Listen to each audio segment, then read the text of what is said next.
네, 여러분 안녕하세요. 네, 테라퓨틱스입니다. 여러분, 테라퓨틱스가 지금 이 정도의 그 조정을 보였다고 한다면, 자, 반격이 이제 가능하겠습니까? 자, 요 부분 좀 알아볼 거예요. 그리고 만일 반격이 가능하지 못하다고 한다면, 주가가 내릴 수가 있겠나요? 크게 내릴 가능성이 좀 있습니까? 저는 없다고 보고 있어요. 네, 요 부분을 좀 설명을 드릴 겁니다. 왜 그런지. 아시겠죠? 네, 요 두 가지 부분을 한번 알아보시자고요. 네, 제가 오늘은 자세히 말씀드리겠습니다. 그리고 테라는 테라대로 매매하는 거예요. 네. 그리고 여기가 이제 똔똔대는 적자 흑자가 똔똔대는 시점이다. 손익이 제로인 시점이다라고 할 때 몇 년간 적자 보이다가 이번에 흑자로 완전히 돌아선 기업이 있어요. 근데 주가는 그렇게 크게 오르진 못했다. 이런 건 공략하셔야 됩니다. 요 실적주는 제가 영상 후반부에 말씀드리니까 요건 꼭 매매하셔서 대박 내세요. 네. 자, 그럼 테라피틱스 먼저 말씀드릴게요. 구독, 좋아요, 알림 설정은 대단히 감사드리고 있습니다. 성원 많이 부탁드리고요.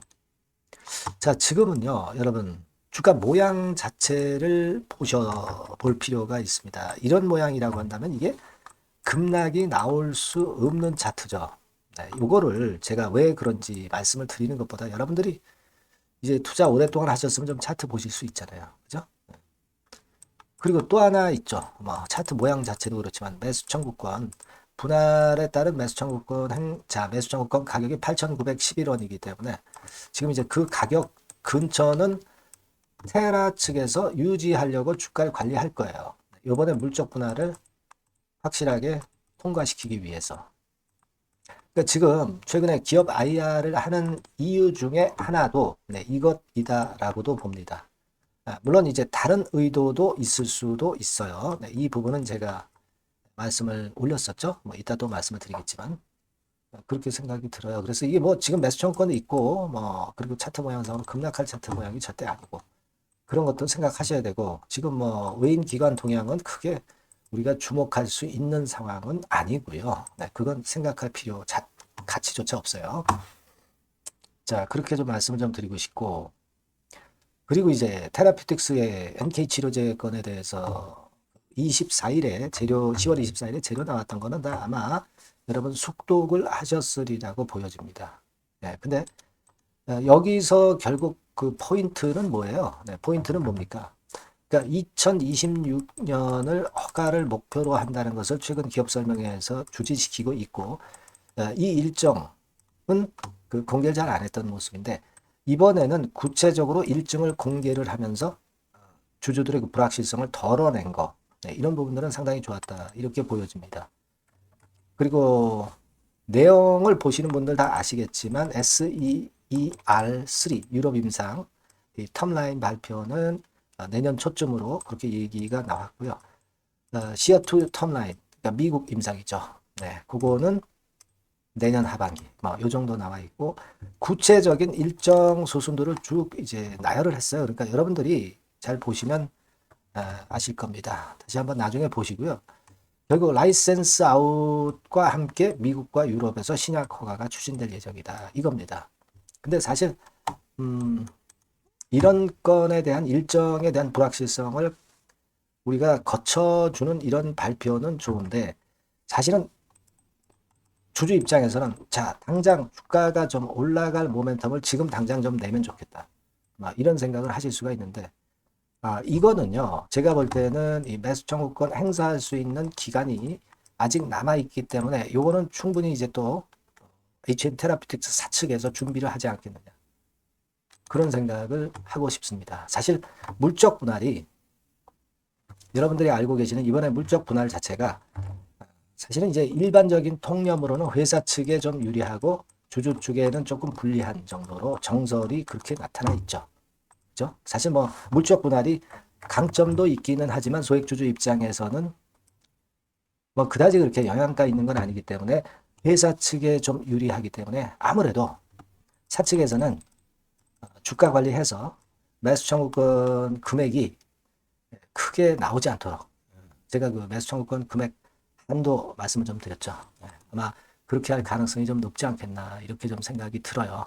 그렇게 생각이 들고 그래서 이 부분은 주가 하방 경직성에 상당한 플러스 요인을 줄 거다라고 보여집니다. 그리고 이번에 여러분 최근에 그 3조 원 정도 가치에 달할 것이다라고 평가한 데가 어디예요? 미국 평가기관 더프앤펠프스죠. 더프앤펠프스가 어디야?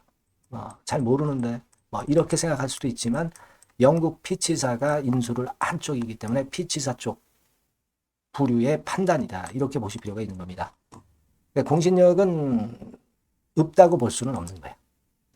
그렇게 생각이 됩니다. 그래서 제가 지금 그리고 여러분들한테 드리고 싶은 말씀은 주주분들 입장에선 당장 주가가 어떻게 되느냐 이게 궁금한 거 아니에요. 그러니까 제가 볼 때는 이 물적 분할을 성공시키기 위해서 주가 관리가 좀 있다. 그래서 그게 나쁘지 않다라고 보고요. 그리고 지금 모양 자체가 다시 튀어 올릴 수 있는 모양이죠. 그러니까 하락이 지속될 수가 없는 패턴이라는 거. 네, 요거 생각하셔야 되고요. 그죠? 네, 그리고 지금 이노베이션이 먼저 오르고 테라퓨틱스가 나중에 오르고 뭐 그런 시간이에요. HLB 대신에.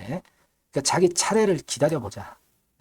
당연히 그렇게 생각을 해야 되겠다라고 생각이 들고, 그리고 이제 물적 분할은 성공을 하리라고 봐요. 네, 왜냐하면 이제 주가를 관리할 것이고, 그리고 지금 테라퓨틱스의 중장기 투자자님들이 8,911원에 회사 측에 그 반대해서 매수 청구권 행사해가지고 뭐 주식을 넘겨줄 겁니까? 뭐 지금 테라퓨틱스 주주님들이 8,911원의 목표가를 가지고 테라퓨틱스 주식을 갖고 있는 거예요. 크게 터질 것을 기대하고 갖고 있는 거란 말이에요. 근데 이 매수 청구권은 그래서 행사도 잘 안 될 것 같고 분할은 결국 성공을 한다 이거죠. 네, 그러면 그것에 따른 좀 플러스 요인이 좀 있었으면 좋겠는데 하는 생각도 좀 해봅니다. 그리고 주가 관리를 하고 IR을 자꾸 하는 이유가 결국은 이제 혹시라도 증자 같은 경우 나올 수 있지 않느냐 뭐 이런 얘기 말씀드렸죠. 근데 이거는 주가를 크게 올리지 않고서는 증자 못해요. 그러니까 주가 크게 올리는 게 먼저고 그 다음에 그럴 경우는 우리가 증자에 대한 의심을 할 수 있죠. 하지만 지금은 그런 단계가 아니에요. 주가가 크게 못 올랐거든요. 그러니까 이 증자는 지금 생각하실 만한 악재 요소가 아니다라는 거 다시 한번 말씀드립니다. 그래서 어떤 그런 관점이라는 거. 그래서 테라퓨틱스와 관련된 순간적인 정보나 긴급한 매매 사인은 항상 필요해요, 여러분. 이런 것들은 갑자기 나타나는 겁니다. 네, 지속적으로 업데이트를 좀 받아보셔야 되고요. 이 부분은 제가 이 번호로 문자를 테라퓨틱스라고 주신 분들에게만 제공을 합니다. 무료로 제공하고 있어요. 이 정도 도움 드립니다. 문자 주시고요. 저도 끝까지 케어를 한번 해보도록 하겠습니다. 네. 자, 그리고 제가 실적주 말씀드린다고 그랬어요. 네, 지금 말씀드릴 테니까 말씀 잘 듣고 대박 내시기 바랍니다. 네, 여러분 요즘 시장 한숨만 나오죠, 사실.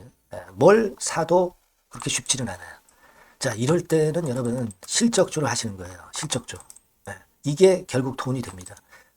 우리가 이 단순한 실적 성장만을 하는 그런 실적주가 아니라 화끈하게 턴어라운드가 되는 그런 실적주를 찾아봤어요. 그래서 하나 찾아냈습니다. 여러분 사실 생각해 보세요. 요즘 같은 시장에서 순환매 하는데 그 순환매 여러분 다 맞출 수 있어요? 네, 불규칙적으로 돌아가는 이 순환매 속에서 그 테마를 여러분들이 적당하게 적정 타이밍에 맞출 수 있냐 이거죠. 절대 쉽지 않다 이거예요. 네, 이제 실적 시즌 임박했잖아요, 여러분. 네, 그렇다면은 타이밍이 아주 기가 막히단 말이에요. 네, 그래서 오늘은 이 실적주에 대해서 제가 하나 찾아낸 거 여러분들한테 아낌없이 드릴 겁니다. 자, 이 실적주는요, 서비스 쪽하고 이제 소비재 섹터에 속해 있다. 이렇게 보시면 되고요. 가격대는 이제 부담이 없는 선이에요. 8,000원에서 15,000원 선. 그리고 시총은 아주 크지 않습니다. 적당하게 중간치 정도 된다. 이렇게 보시면 돼요. 시총이 5천억에서 한 9천억 정도 범위. 네, 이렇게 보시면 되고요. 자, 투자 기간은 뭐 몇 개월 이렇게 기다리지 말고요. 빠르면 1개월. 뭐 1개월 이전에도 될 수 있고요. 1 내지 2개월 정도 그렇게 잡아주시면 될 것 같습니다. 목표는 더블이에요. 네, 예전의 영업이익보다 훨씬 이번에 날 거로 그렇게 보지만 제일 보수적인 가격이 더블 가격이에요, 여러분. 아시겠죠? 네, 요 정도 보시고 대응하시면 될 것 같고. 그럼 여러분들 궁금하시잖아요. 네, 주봉 차트, 뭐 월봉 차트, 일봉 차트 이런 것들 보고 싶으시잖아요. 그래서 공개를 해드리는데, 자, 여러분 일단 먼저 요게 이제 일봉 차트입니다. 일봉 차트인데 오늘까지 일봉 차트는 아니고요. 얼마 전에 일봉 차트입니다. 되게 이런 흐름으로 가다가 여기서 살짝 이제 고개를 든 정도예요. 아주 적절하죠. 아주 적절하고. 주봉 차트도 한번 볼까요? 주봉 차트는 요런 정도입니다. 과거에 여기서 이렇게 내려와 가지고 바닥을 계속 팠죠. 바닥을 파고 여기서 팔 것 같이 하면서 내려갈 것 같이 구덩이를 팠다가 여기서부터 이제 치고 올라오는 거예요. 주봉 차트도 확실히 생바닥임을 그대로 나타내주고 있습니다. 월봉 차트 보면은 월봉 차트에서도 확인이 되지만 바닥이 만들어지고 있죠. 그래서 이제 막 출발하는 종목이에요. 이미 급등한 종목은 소용이 없단 말이에요. 자, 이런 메리트가 있고, 자, 또 하나는요, 여러분, 영업이익 가지고 비교를 한번 해볼 필요가 있습니다. 요거 한번 보세요. 요때가 2018년의 주가 수준인데요. 이때 영업이익이 가령 XX억이라고 한다면, 이번에 2024년도에 영업이익은 2018년에 3배가 됩니다. 이미 반기 실적에서 확인이 됐고요. 3분기 실적 크게 나올 거고 3, 4분기 실적 여전히 기대가 되고 있고요. 이미 절반은 나왔어요. 절반은 나온 것으로만 봐도 이때 2018년에 3배 정도 영업이익이 난다 이거예요. 자, 그렇다고 한다면 여러분 주가는 최소한 2018년도 이 지점까지는 와야 되잖아. 그리고 사실 3배이기 때문에 여기서 더 뻗어나갈 수 있습니다. 영업이익이. 하지만 일단 제일 보수적으로 보는 곳이 여기고 여기가 지금 시세에 대비해서 더블 정도 가격대란 말이에요. 그러니까 우리가 이런 정도의 패턴이라면은 일단 최소한 더블 정도만 봐도 그게 제일 그 보수적인 목표가 된단 말이에요. 그러니까 이런 거는 한번 해볼 필요가 있어요. 아시겠습니까? 여기 보시면 이 외인 수급, 기관 수급 같은 경우도 이 지점에서 싼끌이 매수가 들어오기 시작하고 있습니다. 얼마 안 됐어요. 개인이 팔죠. 개인이 팔고 외인 기관이 사는 거는 되는 겁니다, 여러분. 오케이예요. 네, 잘 아시죠? 네, 이런 정도의 지금 현재 패턴을 보여주고 있는 종목이기 때문에 우리가 상당히 기대가 됩니다. 특히 수년간 적자에서 턴어라운드가 됩니다. 흑자로 완전히 바뀌는 거예요. 원년이에요, 원년. 그리고 3분기 실적 같은 경우는 2분기 실적이 나왔을 거 아니야. 이 실적의 3배 정도가 예상이 된단 말이에요. 네, 엄청나죠. 네, 그리고 작년엔 적자였고요, 당연히. 그리고 가장 중요한 건데 중단되었던 대박 기대 사업이 다시 날개를 펼치기 시작하는 원년이 되고 있고요. 특히 그 제주도의 대박 사업은 이게 한 달간 수백억 매출이 이미 돌파가 됐습니다. 그러니까 이 제주도 사업만 해도 한 달간 수백억이다 이런 얘기입니다. 그럼 다른 사업까지 포함이 된다면 엄청나겠죠. 네. 아까 보신 바대로 그리고 외인 기관이 집중 매집하고 있고요. 아까 보셨다시피 차트에서 보셨다시피 생바닥에서 모든 이평이 수렴한 이후에 고개 들고 있어요. 자, 요거는 여러분들 꼭 하셔야 돼요. 그러니까 여러분들은 실적주라고 문자를 주세요. 네.